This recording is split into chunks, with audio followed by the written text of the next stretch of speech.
What's up, everybody? Welcome to this week's Commanders Countdown. We're going into like week 3 of this just nightmare of football that we're getting the pleasure to be treated to every Sunday. Yeah. Coming off of a third loss to the Cowboys, making it even worse than it needs to be, 25-10. Mm. This game, there's a lot to say about this team in general. The game, just to quickly go over. 25-10, yes, there was 2 picks that were both called back by penalties. Yeah. The game could have played out much differently if not for a lot of self-inflicted wounds. There was over, I think, 120 yards in penalties. So among those things, and then on top of that, just coaching decisions. We had Jamin Davis on CeeDee Lamb all day, Yeah. which just seems like a very poor coaching decision in my opinion. Why was he covering their top receiver? I don't know. There's so many aspects. Like, I hate to be negative and just say, oh, the team sucks, but and the whole team doesn't suck. There's a lot of talent on the team that's very good. I'll start positively before I go into, Jesus. The wide receiver core, very great. They look very good. They've been good, yeah. That's probably the one thing I can think of that's a bright spot. I mean, Carson, I think, has the potential to be a bright spot and be better than Heineke was, but the O-line, which is glaringly the worst issue that we have, defensive line hasn't been particularly wowing either, but nothing like the O-line. Carson has had zero time almost every drop back that he's had the last 3 weeks. I mean, against the Jaguars, it was a little bit better. I guess it's because it's the Jaguars, but the last 3 weeks he's had zero time. So I don't think it matters what quarterback nine times against Philly in the 24-8 loss a couple weeks ago. Yeah, that's sacked terrible. Twice against Dallas, but as we had mentioned before, the Washington did the best job that they've done all season at running the football. They stuck with it the most consistently. 27 rushing attempts. Gibson had 13 carries for 49 yards. Jonathan Williams had 5 carries for 48 yards with a long of 23, so he had a good game. J.D. McKissick 8 for 40. And Wentz had 1 carry for 5 yards. So 27 carries for 142 yards. You guys held the Cowboys rushing game, who had been they've been very good on the ground. They just had a great game against the Giants running. And Zeke had 19 carries for 49 yards. And you guys held Pollard to 8 carries for 6 yards. And Pollard's very good.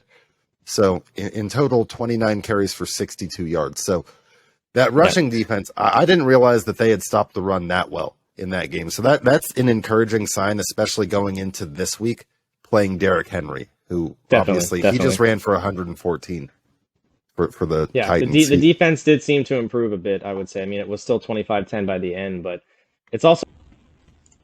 All right, so basically what I was trying to get at there is we had the 2 picks that were called back, which heavily affected us. And then also Carson threw 2 picks as well. So, we got nothing out of the ones that we recovered, and then he also gave up 2 more on top of that. So just a lot of things really not helping the game in general. Yeah. Penalties were an issue. Penalties killed drives all day long. 11 penalties for 136 yards. Like you said, they on the 2 interceptions that the Washington defense got, there were defensive penalties that brought those back. Carson did throw the 2 picks, which unfortunately weren't called back.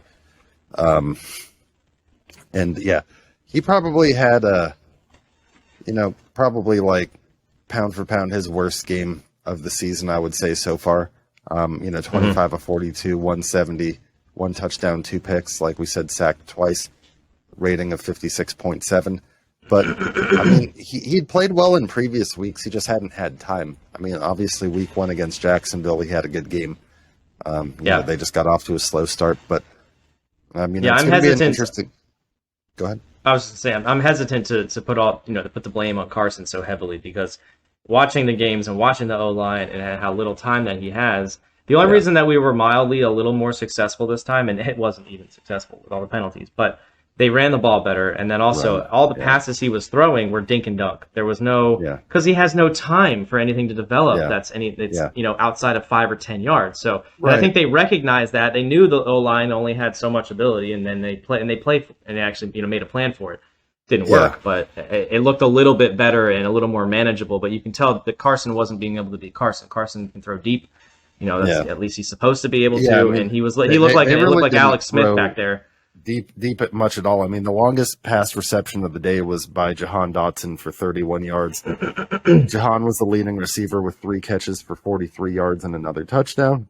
Curtis Samuel had 4 for 38. Terry was limited to 2 catches for 15 yards on 6 targets. But like you said, a lot of throws to the McKissick and Gibson both had 3 catches apiece. So that's 6 to the running backs right there, 6 of his 25 completions. And then Logan Thomas, 5 for 19. So, he wasn't getting the ball. And then he got targeted for very short dink and dunk stuff. Yeah. That's why it's 5 for 19. I mean, he got some Yeah, yards, but very, very little. John Bates, 4 for 19, the backup tight end. So De'Ami Brown, 1 for 6. He got his first catch of the season. Finally getting a De'Ami Brown sighting. But yeah, I mean, you definitely expect more from the passing game. I did one thing to mention, as I'm sure you noticed, for the first time this season, Scott Turner, who's usually up in the booth, was down on the field calling plays. Did you notice that? Yeah, which is probably good. I mean, I think there's got to be an advantage to that. Able to communicate with the players and strategize better. You've got a vantage point. You're able to see things like how the defense lines up better from the booth because obviously you're in an elevated position.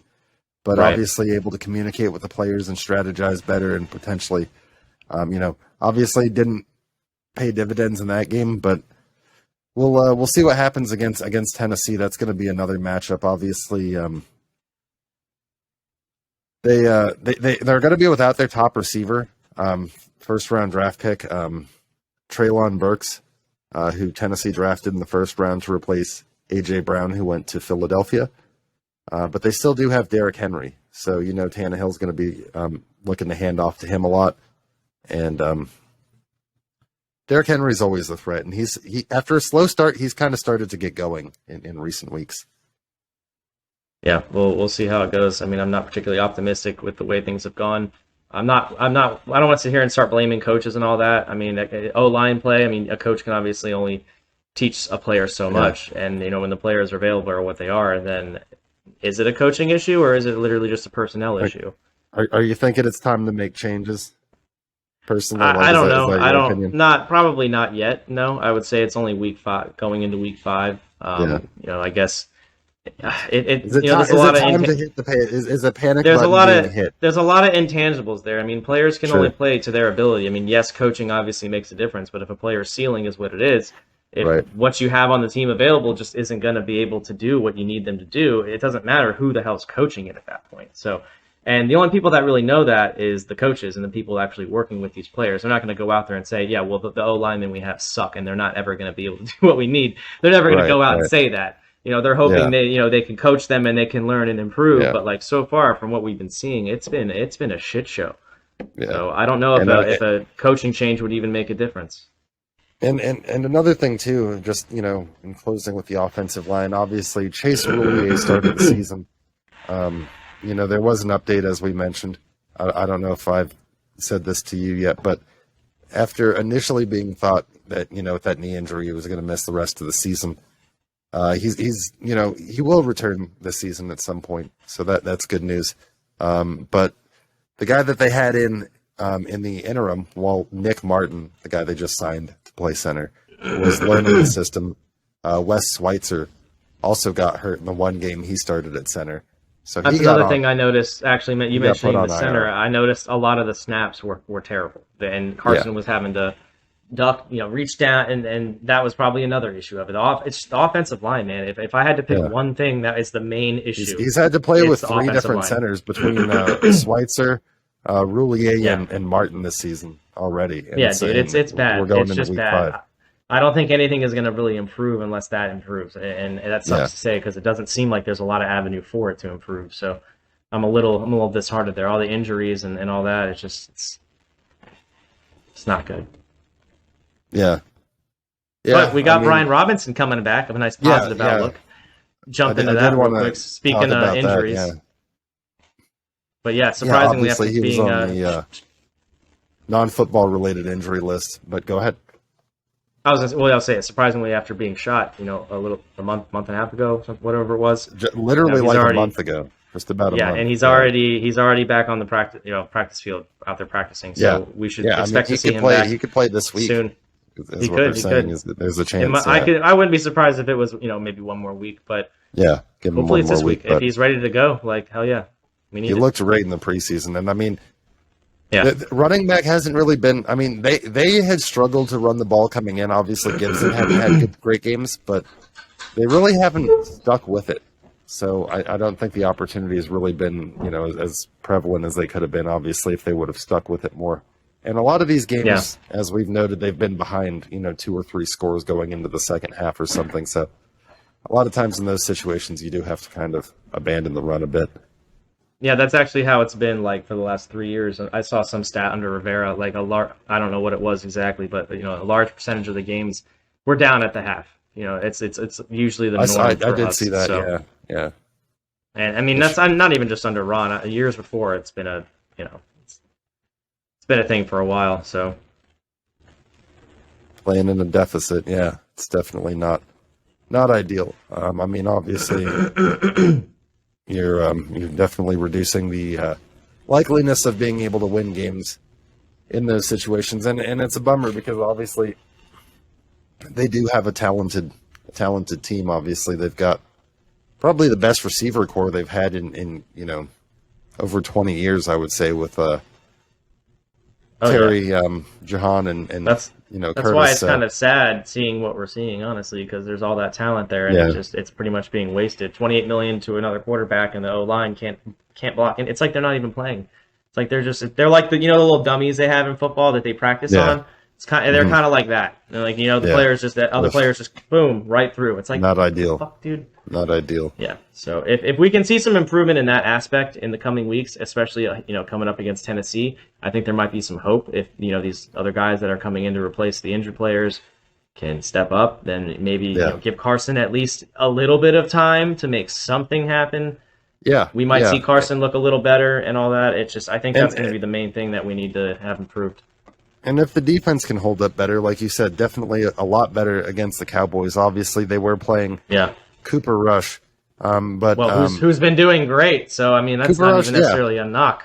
Like initially, they're like, beat by a backup, but damn, he's had a good several games. Has been pretty good, but you guys did shut down their run game, and I mean, really, you only got burned by CeeDee Lamb, and obviously that was more of a matchup issue. He had 6 for 97 and a touchdown. That was bad coaching decision there, that's for sure. But overall, you guys held them to. I mean, Washington outgained them outgained Dallas on offense 297 to 279. Yep, it's all those penalties, man. The penalties took away about half those yards, so that's penalties and turnovers. And I mean, if the picks that we had gotten, one of them was right by their end zone. It's just penalties is what made us lost us that game. But we're going into Tennessee next week. Win over Tennessee. Yeah. Hopefully. We definitely need it, man. 3 straight losses. It was nice to win week 1. We all needed that. But, all right, I mean, it's not going to be a playoff season most likely. But at least it could be better than this and see some effort out there. It's hard to see blowouts like this. Wins are going to have to start happening or the seed is going to get hot for not only, not only Coach Rivera, but Coach Del Rio, Coach Turner, they're all, this is like one of those seasons where if you don't turn it around, the house gets cleaned. They fire everybody up out of there, maybe even the GM, maybe even Jason Wright. I mean, I would hope Dan Snyder would be the one to go out of anybody. I mean, that would feel like a win in itself. One last thing, like even if season's awful and all that, but if Dan Snyder was gone by the end of the season, that's going to feel like winning a damn Super Bowl for all of us Washington fans. So that's true. We could go like 3-14 or 3-13, and if Dan Snyder's gone at the end of the season, at least there's hope on the horizon.